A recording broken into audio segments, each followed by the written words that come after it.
The savannah was a canvas of muted gold and nascent violet as dawn broke, painting the horizon with a brutal, beautiful promise of heat. Kaelo Mkhize, 61 years etched onto his weathered face, and in the deep lines around his tired gray eyes, sat hunched outside his modest ranger's hut. His coffee, long forgotten, had grown cold in the ceramic mug, much like the pit in his stomach. His heart was a leaden weight, heavy with an apprehension that stretched beyond the usual worries of the wild. From the swirling tendrils of mist that still clung to the thorny acacia trees, a shadow detached itself, coalescing into a form Kaelo knew intimately, yet barely recognized. It was Kano, the magnificent old monarch of this territory, now a wraith. Each faltering step was an obvious agony, a testament to a body failing, a spirit refusing to yield. Kano's once proud mane was ragged, his flanks gaunt. He moved with a deliberate, almost painful slowness, his amber eyes, though dimmed by age, still holding an ancient, fierce light. He stopped not far from Kaelo, and those eyes, those knowing, intelligent eyes, locked onto Kaelo's. It wasn't the usual cautious curiosity or territorial dominance. There was an unspoken plea, an undeniable invitation. Kano, instead of retreating into the shadows or asserting his fading authority, turned his great head, not away from Kaelo, but towards the path that wound deeper into the reserve. It was a gesture of profound trust, unprecedented and utterly bewildering. Kaelo felt an inexplicable pull, an ancient understanding resonating deep within him, overriding every instinct that screamed caution. As Kaelo watched Kano's frail form, his gaze snagged on something profoundly disturbing. On Kano's left flank, partially obscured by his thinning fur, was a scar. Not the ragged, brutal tearing of a buffalo horn, nor the chaotic aftermath of a lion's claw. This was a bizarre, almost surgical-looking mark, a clean, geometric line that seemed too precise, too intentional. "That's not from a fight," Kaelo murmured, his voice barely a whisper against the rising wind, a chill running down his spine that had nothing to do with the morning air. Then the second anomaly. Kano dipped his great head, nudging at something embedded in the dry earth near his paw, a small, unfamiliar metallic object. It gleamed faintly in the nascent sunlight, an unnatural spark against the ochre soil. Kano looked up directly at Kaelo, his gaze holding steady, as if to say, "Look, see what I see." Kaelo's mind raced, a frantic kaleidoscope of possibilities. Was this just the delusion of a grieving old man, projecting meaning onto the natural decline of a beloved creature? Or was there something truly more sinister at play? Standard protocol screamed at him, "Observe, report, maintain distance." His gut, however, a primal, vibrating chord of instinct honed over decades in the bush, screamed danger. "He's showing me something." The words were a realization more than a question. This was no ordinary death spiral. The choice, agonizing and clear, presented itself. He could adhere to the rules, watch Kano meet his end with professional detachment, or he could follow this impossible, animalistic summons. Risking his career, his reputation, perhaps even his life, seemed a small price to pay for the truth Kano was silently begging him to uncover. "Old friend," Kaelo whispered, his voice thick with emotion, "if you're leading, I'll follow." With a deep breath that tasted of dust and defiance, Kaelo rose, abandoning his cold coffee in the safety of his hut. He fell into step beside Kano, the crunch of his boots on the parched earth harmonizing with the soft padding of the lion's paws. They moved deeper into the waking savannah, a silent procession. Kaelo's mind drifted back to a day, years ago, when a rogue buffalo had charged him, and Kano, then in his prime, had intervened, a snarling golden blur that had saved Kaelo's life. A silent pact had been forged then, a debt that now, perhaps, needed to be repaid. Kano's gait was uneven, his every movement a battle against pain, but his determination was clear. He wasn't wandering aimlessly. He was on a deliberate path, an invisible compass guiding him through the tall grasses. Zebras and giraffes, usually skittish, watched their passage, unafraid, their gazes acknowledging the gravity of the moment, as if they too understood the weight of this improbable journey. Suddenly Kano stumbled, his weakened legs giving out beneath him. He collapsed into the dust, a defeated heap. Kaelo rushed forward, his heart seizing with panic. But before he could reach him, Kano's eyes met his once more. Calm, steady, unafraid. A look of profound trust, an assurance that this was not the end, merely a pause. With a guttural grunt, Kano pushed himself upright, his gaze still fixed on Kaelo, the unspoken communication deepening into something almost sacred. He then veered west towards Ngar Waterhole, a historical stronghold of his pride, a place heavy with Kano's legacy. Kaelo felt a tightening in his chest. Ngar. What awaited them there? The Ngar Waterhole shimmered like a mirage in the distance, a silver disk under the climbing sun. Kano's pace had slowed to a torturous crawl, his massive frame trembling with fatigue, each breath a shallow gasp. Yet his head remained high, those amber eyes still fixed forward, unwavering in their purpose. Kaelo felt the weight of their silent quest pressing down on him, a growing knot of dread and determination. They reached the water's edge, the air thick with the smell of damp earth and the distant scent of wild sage. Kano stopped abruptly, not to drink, but at a specific thicket of thorny bushes where the soil seemed unnaturally disturbed. He turned his head slowly, looking pointedly at Kaelo, then nudged the patch of earth with his nose, a clear, unmistakable signal. Kaelo knelt, his heart pounding, and began to dig gently with his hands, sifting through the dry soil. His fingers brushed against something cold, metallic. He unearthed a small, cylindrical device, sleek and dark, with a tiny, almost invisible needle protruding from one end. It felt impossibly smooth, clinical. A biosampler designed for precision, not crude capture. "What in the devil's?" he whispered, his voice hoarse. He had never seen anything like it used by legitimate researchers. This was alien, unsettling. Kano watched Kaelo with an intense, unwavering gaze, his body still, almost statuesque. Then slowly, as if allowing Kaelo time to process this first, disturbing piece of the puzzle, he dipped his head and began to drink, long, deep gulps of the cool water.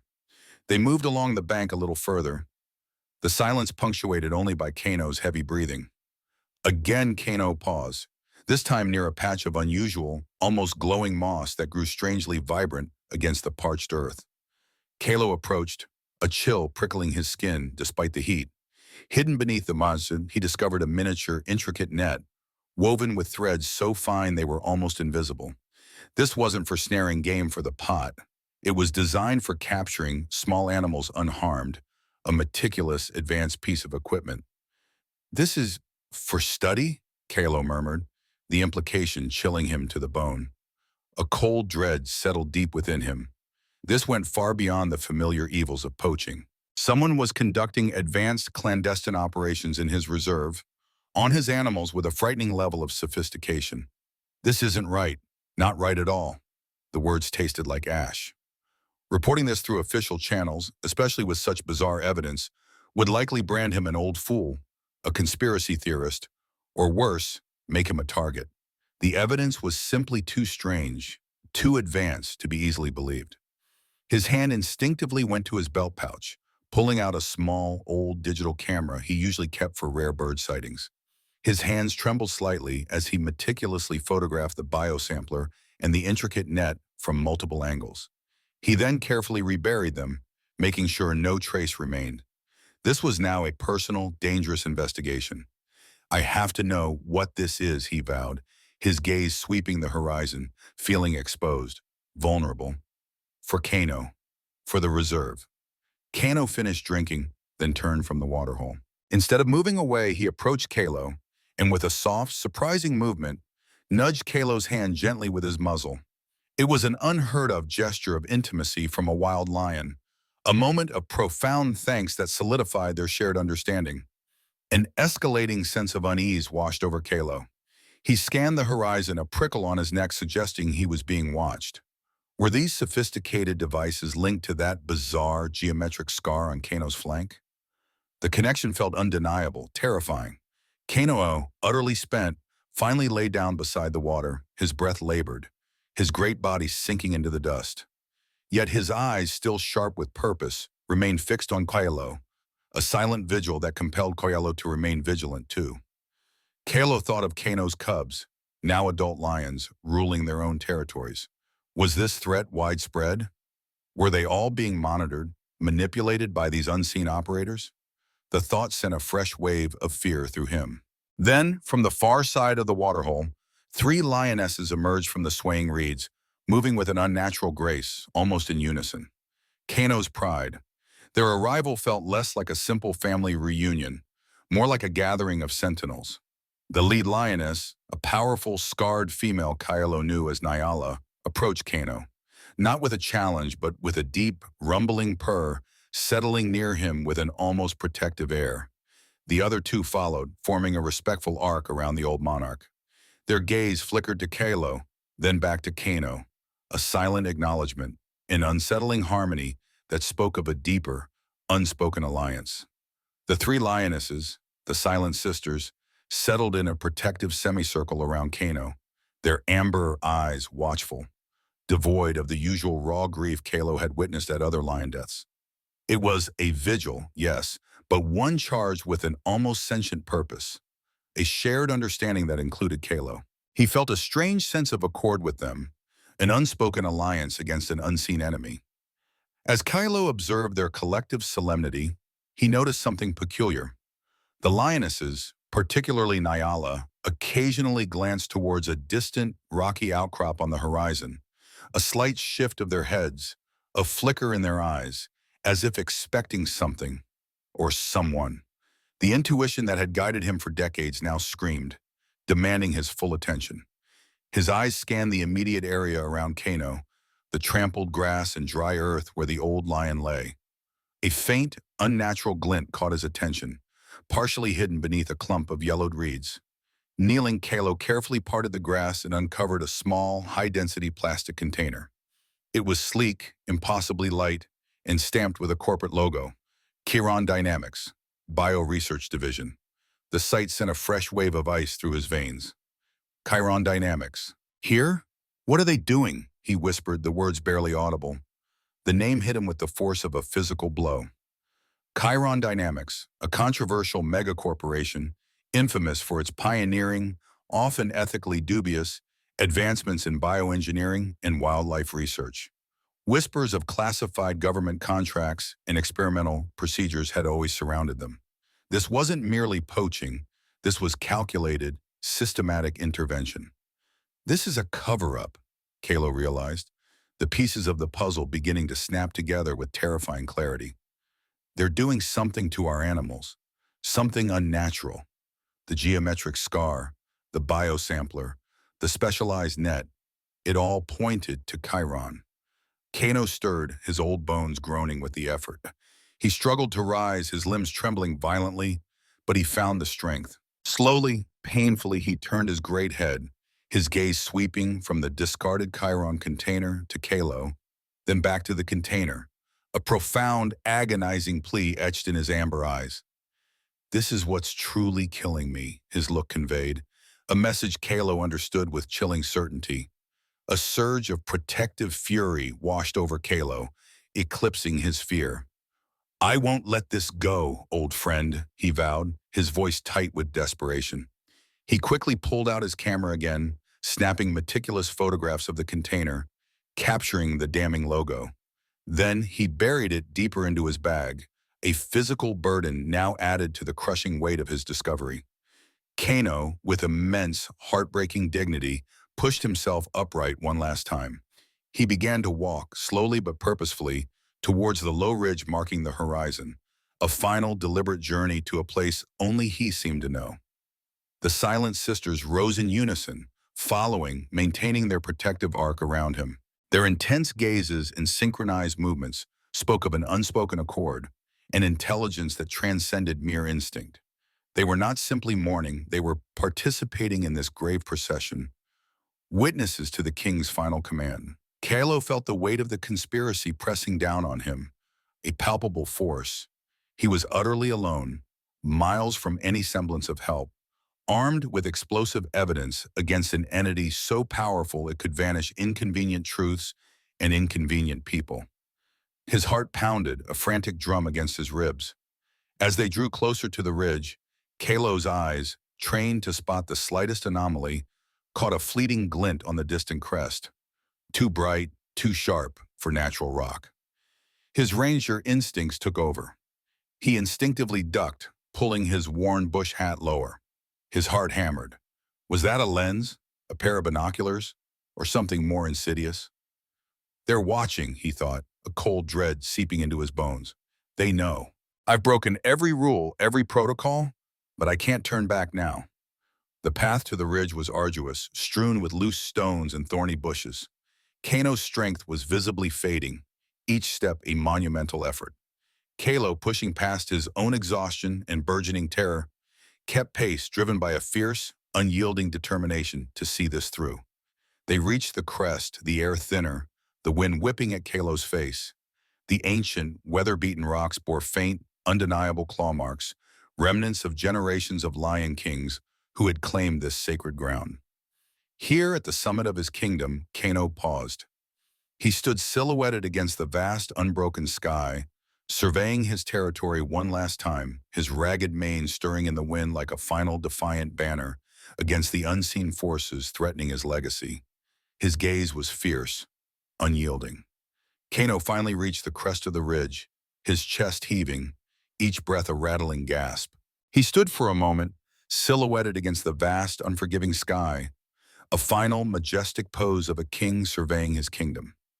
Kaelo stood beside him, breathless not just from the climb, but from the raw, potent energy of the moment, the panoramic view of the Savannah stretching endlessly before them. The silent sisters, graceful even in their ascent, climbed the slope, settling around Kano in a deliberate, watchful semicircle. Their amber eyes, alert and piercing, scanned the distant plains, not with sadness, but with an intense vigilance that seemed to anticipate rather than mourn. Kaelo felt their collective gaze, a silent acknowledgement of the external threat he now knew was real. Scanning the horizon, Kaelo saw it again. A glint, almost a thermal shimmer, impossibly high in the sky. It held steady, too precise for a bird of prey, too silent for any conventional aircraft. A drone, he whispered, the word cold and heavy on his tongue, chilling dread washing over him. It confirmed his worst fears. Later, as the sun dipped lower, casting long, eerie shadows, he spotted more undeniable proof. Faint, unnatural tire tracks, subtly camouflaged, snaked through a dry riverbed near a rocky outcrop below them. These weren't the tracks of local rangers or tourist vehicles. They were too narrow, too specific, almost designed to blend. "They're here," Kaelo muttered, a tremor in his voice. "They know I'm here." Kano, his strength finally spent, sank to his belly, curling beside a warm, sun-baked stone. He fixed his gaze on the horizon, but his ears subtly twitched, first towards Kaelo, then, almost imperceptibly, towards the presumed location of the drone, a final, silent communication. The lionesses, mirroring his awareness, subtly shifted their positions. One pressed closer to Kano, her flank a comfort, while another positioned herself deliberately between Kaelo and the perceived threat below. Their presence was a silent, powerful shield, a collective intelligence that left Kaelo both humbled and terrified. Kaelo knew with chilling certainty that he could not leave now, without exposing his findings, without becoming an undeniable witness. He was trapped on this ridge, a target. He retrieved a small, robust satellite communicator from his bag, usually reserved for grave emergencies, now his only hope. It felt cold and alien in his trembling hands. He began to prepare an encrypted burst message. His location, a cryptic hint about Chiron activities, and a warning. It would go to his only trusted contact, an independent journalist he'd met years ago. This wasn't merely breaking protocol, it was tearing through multiple layers of classified silence, putting him in grave, undeniable danger. "This is it," Kaelo breathed, his jaws tight. "There's no turning back." Kano, as if sensing the weight of Kaelo's decision, turned his head. Their eyes locked, amber meeting gray. A deep, ancient recognition, and what felt like approval, passed between them. "Thank you, old friend," Kaelo whispered, a vow more than a statement. A distant, powerful roar echoed across the plains, a young male lion asserting his territory from beyond the horizon, full of defiant life. The silent sisters lifted their heads in unison, responding with low, protective rumbles that vibrated through the earth.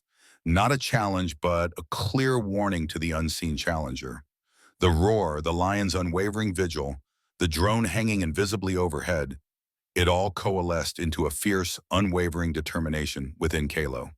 He would not let Kano's last walk, his agonizing message, be in vain. As twilight deepened, painting the sky in hues of bruised purple and charcoal, night fell swiftly. Stars, impossibly bright, pricked through the velvet blackness. Kano's breaths grew shallower, ragged gasps in the increasing silence. The chill wind carried the scent of dust, wild thyme, and Kaelo's escalating fear. Kaelo moved closer, kneeling beside Kano, his hand hovering over the great matted mane. "Respect, not possession," he whispered, the words a silent prayer for the old king. "I will walk with you." He folded himself into the silent, watchful circle of lions, a lone human amongst the beasts, awaiting Kano's final breath and the inevitable confrontation that he knew would follow. All right, listeners, if you're holding your breath after our last update, you're not alone. What Kylo witnesses next will shatter everything he thought he knew about the wild, escalating this conspiracy into a life-or-death struggle. Stay with us to uncover the truth. Hit that like button, share this story, and subscribe so you don't miss a single terrifying twist. Because right now, Kaelo is about to receive the ultimate farewell, and with it, the undeniable proof that will make him a target. Let's dive back in. The moon, a luminous disk in the vast African sky, cast silver over the ridge, illuminating Kano's fading form.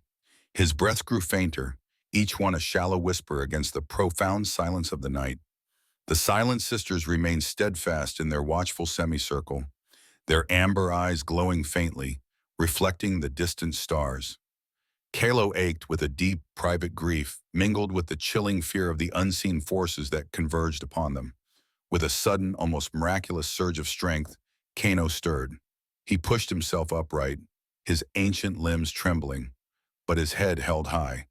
The lionesses rose with him, a collective tension rippling through their powerful bodies, anticipating whatever final act their king intended.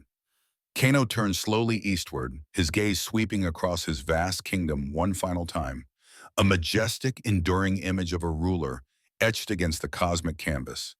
Then he turned his head towards Kaelo. Their eyes locked, a profound, ancient connection passing between them.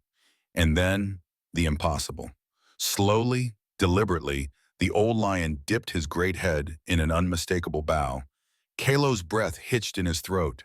Tears stung his eyes, hot and unexpected.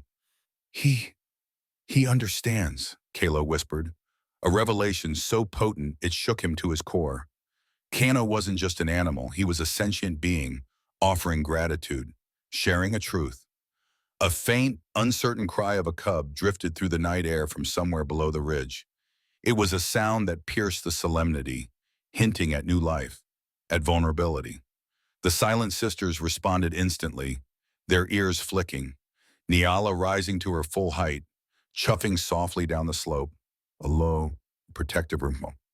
Moments later, from the tall grass that lined the approach, two small, clumsy cubs emerged. Echo and Whisper, Kano's grandsons, guided by their watchful mothers. They tumbled toward the crest, their eyes wide and curious, oblivious to the gravity of the moment. They were the future, pure and untainted. With monumental effort, Kano lifted his head once more as the cubs approached. He inhaled their scent deeply, and a faint, raspy rumble escaped his chest, a sound of greeting, a blessing to the next generation. The thought struck Kaelo like a thunderbolt. This wasn't just about Kano. The Chiron dynamics activity, the biosamplers, the precise scar, it wasn't just about the old king. It was about these cubs, the future of the pride, perhaps the future of all wildlife. Biomanipulation, generation after generation. Kaelo, tears streaming down his face, discreetly brought up his camera. He recorded the entire, impossibly poignant scene. Kano, the cubs, the silent, bowing lionesses. This was the heart of his evidence, proof of an extraordinary, almost human intelligence, and the terrible stakes for the future. Kano's head lowered. His eyes, now dulling, drifted to Kaelo one last time, a flicker of recognition, a silent farewell. Then his gaze shifted back to the cubs, a final profound moment of legacy. His eyes closed, his breath faltered, then stilled. The king was gone. A silence descended upon the ridge, heavy and profound, broken only by the soft whimpers of the cubs as they pressed their small bodies against Kano's still form. Nyala, the old lioness, gently nudged the cubs away, chuffing low, guiding them back to her side, away, it going, from the inevitable. The lionesses rose, circling Kano's body in a deliberate, silent ritual of farewell, their movements precise, synchronized. Kaelo watched in awe and sorrow, a witness to a grief far deeper than human understanding. A faint, almost imperceptible vibrate pulsed from Kaelo's satellite communicator. He fumbled for it, his fingers trembling. The screen glowed with a single short message. Message received, investigating, stay safe. The world, or at least a small, powerful part of it, now knew. Kaelo felt a cold dread mixed with a burning resolve. He had made an enemy, a powerful, shadowy organization. But he was no longer just a ranger. He was a whistleblower, and he knew with chilling certainty that they were coming for him.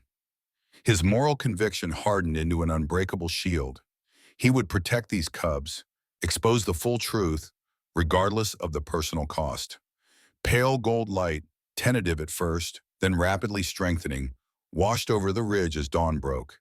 Kaelo, stiff and numb from his long vigil, rose from his kneeling position, his old bush hat pressed to his chest, a silent tribute to the fallen king beside him. One by one, the lionesses approached Kano's lifeless form. They bowed their heads, brushing their muzzles against his ragged mane in a solemn, ancient rite that brought a fresh wave of grief to Kaelo's heart. The two cubs, Echo and Whisper, sensing the gravity, mimicked their mothers, pressing their tiny bodies against the warmth that was rapidly fading. Then, with a quiet grace, the entire pride moved off the ridge in single file, slipping silently into the tall grasslands below, melting away like ghosts. Kaelo was left alone with Kano, the king's silent sentinel. The heavy silence was shattered. Kaelo heard it, a distinct, low rumble of powerful engines approaching from the plains. These were not the familiar sounds of park rangers. These were heavier, faster, menacing. Squinting into the rising sun, Kaelo saw them. Dark silhouettes of armed men, dozens of them, converging on the ridge from 3 different directions. "They're here," he breathed, a cold, hard knot forming in his stomach. They were coming for him, and for the evidence he carried. Just as panic threatened to overwhelm him, a miracle. Suddenly, the lionesses reappeared on the crest below, blocking the primary path to the ridge. Their powerful bodies were poised, muscles taut, amber eyes fixed, not on Kaelo, but on the approaching vehicles. They were a wall of muscle and unwavering loyalty, a final, unprecedented act of gratitude. Kaelo knew he had to create a diversion. He pulled out his satellite communicator again, his fingers flying over the keypad, preparing a final public distress beacon. His hope was to upload a truncated message. His location, Chiron Dynamics, and a few of the damning images he'd captured before they could reach him. The vehicle skidded to a halt at the foot of the ridge, just meters from the lionesses. Armed figures cloaked in tactical gear emerged, the Chiron Dynamics insignia stark against their dark uniforms. A cold, authoritative voice boomed through a megaphone, echoing across the savannah. "Ranger Mkhize, stand down, surrender the device." Kaelo stood tall beside Kano's body, defiance burning in his heart. "You will not silence this," he roared back, his voice raw with rage and grief. "The world needs to know what you've done." With a trembling thumb, he pressed the send button on his communicator, praying the signal would get through. In that instant, Nyala, the lead lioness, unleashed a thunderous roar, a sound that vibrated through the earth, a primal challenge, a fierce defense. The other lionesses joined her, their combined roars creating a terrifying wall of sound and muscle, directly in the path of the armed men. Kaelo, knowing the lions had bought him precious seconds, didn't hesitate. He scrambled down a hidden, treacherous path on the opposite side of the ridge, a route only a seasoned ranger would know, clutching his bag with the irreplaceable evidence. Shots rang out behind him, not aimed to kill, but to disperse the powerful beasts. Kaelo heard the desperate roars of the lionesses as the bullets whizzed past, his heart breaking for them, but he could not stop. He understood the sacrifices being made for this truth, for Kano, for the future. As he plunged deeper into the dense bush, the horrifying realization struck him with full force. Chiron dynamics wasn't just poaching. They were experimenting, bioengineering. They were creating a new controlled ecosystem, wiping out true wildness for profit. Kano was not just a victim, he was a messenger, giving his life to expose them. He felt the familiar vibrate in his hand as he successfully transmitted his final desperate message in photos, the signal barely getting through before being jammed. He had done it. He was a fugitive now, hunted, but the world's eyes would soon be on this Savannah, thanks to Kano's final walk and the lion's protective loyalty. The hunt was on, for him and for the undeniable truth. The cool wind, carrying the scent of dust and acacia sap, still whispered through the tall grass, but the serene dawn from Kaelo's initial vigil felt a lifetime ago. What began as the heartbreaking observation of his old friend Kano's final walk, a silent pact formed over decades, had exploded into a desperate flight for truth. Kaelo, once a mere guardian of the land, now carried the heavy burden of a global conspiracy. The geometric scar, the insidious biosamplers, the chilling Chiron Dynamics logo. Each anomaly had been a breadcrumb, leading him to a horrifying revelation of bioengineering that threatened the very essence of the wild. Kano's conscious bow, the lioness's unwavering loyalty and protective roars, had not just confirmed Kaelo's deepest fears, but had cemented his moral conviction. He was no longer just a ranger, he was a whistleblower, a hunted man, clutching irrefutable evidence. As he plunged into the dense bush, the sounds of gunfire and the desperate roars of the lions echoed in his ears, a grim reminder of the sacrifices made. The savannah, once a sanctuary, had become a battleground. Kaelo, the weathered ranger who had once simply cradled a cold mug of coffee and worried for his friend, was now a fugitive. But the world was about to hear the story of Kano, the old king, and the forbidden secrets of the savannah.